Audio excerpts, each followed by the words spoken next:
प्राण प्रतिष्ठा में सिर्फ अब 8 दिन बचे हैं, लेकिन अभी भी बहुत से लोग हैं मुहूर्त को लेकर, आयोजन को लेकर, कार्यक्रम में शामिल होने वालों को लेकर शंका कर रहे हैं, सवाल कर रहे हैं, मुहूर्त ठीक है कि नहीं, ऐसी बातें कर रहे हैं।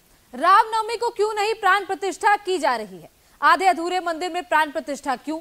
प्रधानमंत्री क्यों जा रहे हैं? शंकराचार्य क्यों आने से मना कर रहे हैं? रामलला की प्राण प्रतिष्ठा को लेकर ये सारी बातें तो गलत नहीं हो सकती, तो क्या मुहूर्त की तारीख चुनाव की तारीख देखकर तय की गई? आचार संहिता लगने का ध्यान रखा गया? इन सारी बातों की सच्चाई क्या है? कितनी बातें वैदिक रीति के हिसाब से सही हैं और कितनी चुनावी लिहाज से की गई हैं? इस रिपोर्ट में हम आपको दोनों ही बातें समझाएंगे। 22 जनवरी ही प्राण प्रतिष्ठा के लिए तारीख क्यों चुनी गई? क्या 22 जनवरी को प्राण प्रतिष्ठा का सबसे शुभ मुहूर्त है? 22 जनवरी को शुभ मुहूर्त, तो कुछ लोगों को शंका क्यों है? क्या अधूरे मंदिर में रामलला की प्राण प्रतिष्ठा नहीं हो सकती? मोदी के प्राण प्रतिष्ठा करने पर कुछ लोगों को आपत्ति क्यों है? शंकराचार्य का प्राण प्रतिष्ठा में आना इतना बड़ा मुद्दा क्यों बना? क्या रामलला की प्राण प्रतिष्ठा में शंकराचार्य का होना जरूरी है? सारी तैयारियां हो गई हैं, निमंत्रण पत्र बट गए हैं, प्राण प्रतिष्ठा के बस चंद दिन बचे हैं, लेकिन अभी मुहूर्त, विधि विधान और प्राण प्रतिष्ठा में शामिल लोगों को लेकर अभी भी कुछ लोगों को दिक्कत है। किसी को इसमें सियासत नजर आ रही है और कोई इसे धर्मशास्त्र के विरुद्ध बता रहा है,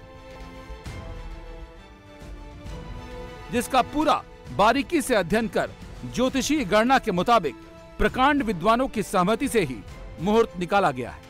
मुहूर्त क्यों यही है और क्यों यही सही है, इसकी पूरी गणना का अध्ययन श्री वल्लभ राम शालिग्राम सामवेद विद्यालय के पंडित गणेश्वर शास्त्री द्रविड़ ने की है। जो लोग सवाल कर रहे हैं कि रामनवमी के दिन क्यों नहीं मुहूर्त निकाला गया, उसकी पूरी वजह बताई गई है। लोगों के मन में पहला सवाल यही है, जिसका ज्योतिषी गणना के हिसाब से उत्तर दिया गया है। 22 जनवरी को क्यों रामनवमी के दिन प्राण प्रतिष्ठा क्यों नहीं? 17 अप्रैल 2024 को रामनवमी है। इस दिन मेष लग्न पापाक्रांत है। द्वादश भाव में बुध शुक्र भी आ रहे हैं। वृष लग्न में द्वादश में गुरु चतुर्देश सूर्य आ रहे हैं। बाद में अश्लेषा नक्षत्र है। वो स्थिति नहीं है जो 22 जनवरी को है, क्योंकि 22 जनवरी को सारे ग्रह शुभ स्थिति में है, एक साथ है। 22 को विष्णु मुहूर्त है, जो 41 साल बाद आया है। अभिजीत मुहूर्त को हिंदू धर्म में शुभ काम के लिए सबसे अच्छा माना जाता है। मृगशिरा नक्षत्र के अभिजीत मुहूर्त में दोपहर 12:29 से 12:30 के बीच रामलला के विग्रह की प्राण प्रतिष्ठा की जाएगी। मतलब 84 सेकंड का ये वक्त सबसे ज्यादा शुभ होगा। मैं भी जानता हूँ, मैंने आगम शास्त्र भी देखा है। 28 शैवागम है, 64 शाक्तागम है, 108 वैखानस आगम है, विष्णु के आगम है। तो ये सभी, इसके ऊपर ज्योतिष शास्त्र के हिसाब से देखोगे तो आप कोई भी मुहूर्त लीजिए, मैं दावा के साथ कह सकता हूँ वो 100% सही नहीं हो सकता, संभव ही नहीं है। हर मुहूर्त में कुछ ना कुछ दोष रहेगा। और ये जो 22 जनवरी का जो तारीख निश्चय किया गया है, इसमें जबकि ये 100% ना हो, मगर ये बहुत अच्छा है, खराब बिल्कुल भी नहीं है, ये अच्छा मुहूर्त है। ठीक है, अब रामनवमी का दिन चुन लीजिए, वहाँ पर भी कुछ फर्क आता है।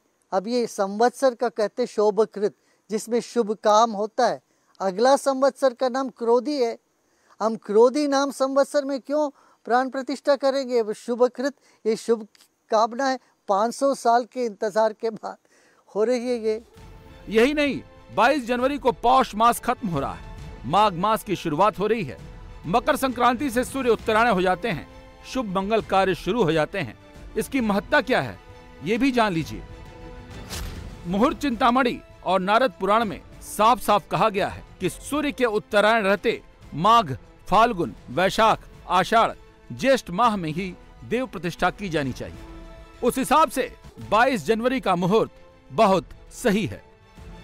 जो लोग 22 जनवरी के शुभ मुहूर्त पर शंका कर रहे हैं, उनके लिए ये भी जानना जरूरी है कि शुक्ल पक्ष की द्वादशी तिथि को अत्यंत शुभ क्यों माना गया है। धार्मिक ग्रंथों और पुराणों में शुक्ल पक्ष की द्वादशी के बारे में विस्तृत विवरण है। कहा जाता है कि इस दिन दैवी कृपा बरसती है, सकारात्मकता का भाव उत्पन्न होता है।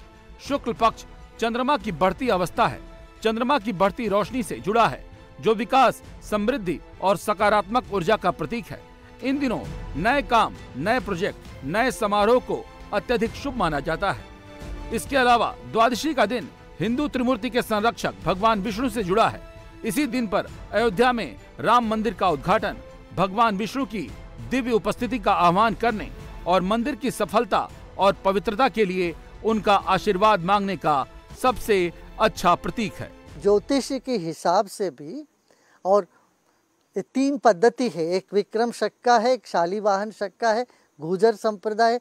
इन सभी दृष्टिकोण से आप समग्र रूप से देखोगे तो ये जो डेट तय की गई है ये कोई खराब नहीं है। हाँ, इससे उत्तम और हो सकता था, मगर साधु संतों का, गुरुजनों का पास ये शक्ति है, वो जो भी दोष है उसको निवारण करते, इसीलिए तो गुरु को रखते हैं। किसी भी पवित्र काम, बड़ा यज्ञ में गुरु जो बैठता है वो संभालता है। इसीलिए कहते हैं कि किम कुर्वन्ति ग्रहा सर्वे यत्र केंद्रो बृहस्पति, जहाँ केंद्र में बृहस्पति माने गुरु विराजमान होते हैं, वहाँ बाकी सारे दोषों को हर लेते हैं। तो इसलिए सारे साधु संत महात्मा आ रहे हैं।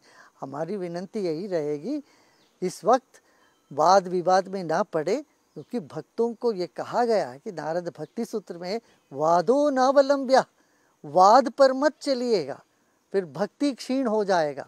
इसलिए सब लोग मिलके ये भक्ति का उत्सव है, इसको पूरा संपन्न करें, ये हमारा अनुरोध रहेगा सबसे। 22 जनवरी को मंगल बेला आई है। ये यूं ही नहीं है, इसे ज्योतिषी कसौटी पर बड़े ही बारीकी से कसा गया है। एक एक पॉइंट का मतलब है। इसीलिए जो लोग मुहूर्त को लेकर सवाल खड़े कर रहे हैं वो इसे जरूर सुने और देखें, क्योंकि गणना तो कह रही है कि इससे उपयुक्त कोई मुहूर्त तो है ही नहीं। 22 जनवरी को चंद्रमा मृगशिरा नक्षत्र में रहेंगे। मृगशिरा नक्षत्र में भी चंद्रमा वृषभ राशि में रहेंगे। वृषभ राशि स्थिरता, सुरक्षा, भौतिक संपदा से जुड़ा है। अगर इस घड़ी में कोई नया काम होता है तो सफलता की पूरी गारंटी होती है। इसीलिए मृगशिरा को शक्तिशाली नक्षत्र कहा जाता है। मंगल द्वारा शासित होने की वजह से जीवन की शुरुआत का भी ये प्रतीक है। इसके अलावा सूर्य 22 जनवरी से उत्तराषाढ़ नक्षत्र में रहेंगे। उत्तराषाढ़ नक्षत्र शक्ति और सफलता से जुड़ा है, जो भारत को वैश्विक आध्यात्मिक शक्ति के रूप में भी पेश करेगा। उस हिसाब से ये राम मंदिर की प्राण प्रतिष्ठा के लिए एक पॉजिटिव साइन है। उससे पता चलता है कि मंदिर स्थिरता और समृद्धि से भरा रहेगा और यही मुहूर्त सही है। सनातन धर्म पर आंच लाने की बहुत चेष्टा बहुत लोगों ने करी, कभी वो हो नहीं सकता। इसके अलावा सर्वार्थ सिद्धि और अमृत सिद्धि योग भी 22 जनवरी को बन रहा है। अंक ज्योतिष के नंबर भी 22 जनवरी को शुभ घड़ी बता रहे हैं। फिर शंका क्यों उठ रही है?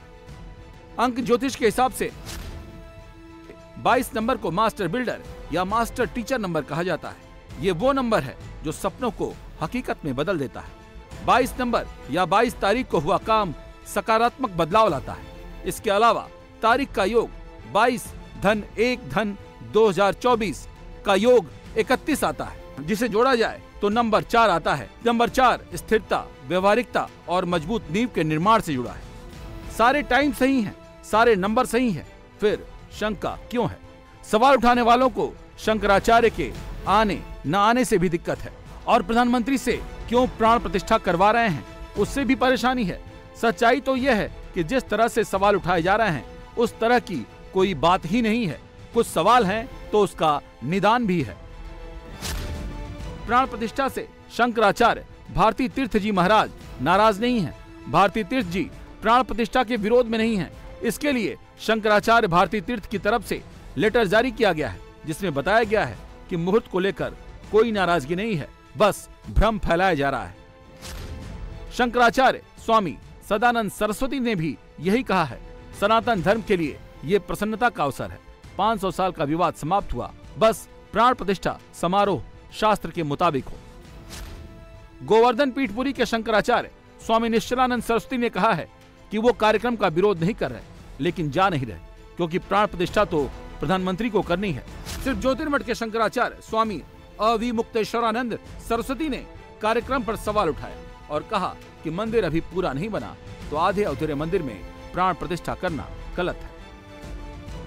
बहुत लोगों का इसमें योगदान रहा, उन सबके लेकर के अभी ये मंदिर बन रहा है। और हमारे प्रधानमंत्री जी और हमारे जो मुख्यमंत्री जी इसमें पूरे लग कर के शीघ्र ये होने दे रहे हैं। ये बहुत ही बढ़िया मौका है सबको एक साथ आकर के इस भव्य समारोह में शामिल होने का। हाँ, कुछ लोगों का मत है मंदिर पूरा निर्माण होने के बाद ही प्राण प्रतिष्ठा होनी चाहिए। मैं कहूँगा, मैं तो एक अथॉरिटी के साथ, एक अधिकार के साथ कहूँगा कि देखिए वो बात सच, एक पक्ष वो भी है। कोई नया मंदिर कहीं जगह बनाना हो जहाँ सान्निध्य नहीं है, उसका नियम अलग है, मगर यहाँ तो प्रभु राम विराजमान है कब से। यहाँ पर उनकी प्रतिभा है, प्रभाव है, उनका आशीर्वाद है, लोगों को आशीर्वाद देते रहे अभी तक। तो यहाँ पर मंदिर निर्माण के बाद प्राण प्रतिष्ठा की बात नहीं होती। मैं एक बात उनसे पूछना चाहूँगा, श्री राम जी रामेश्वरम में शिवलिंग की स्थापना करी, बाद में उनके उसमें मंदिर बना, पहले मंदिर बना के बाद में तो नहीं प्राण प्रतिष्ठा करी। केदारनाथ में भगवान स्वयंभू ज्योतिर्लिंग का वहाँ प्रकट हुए, बाद में मंदिर बनी।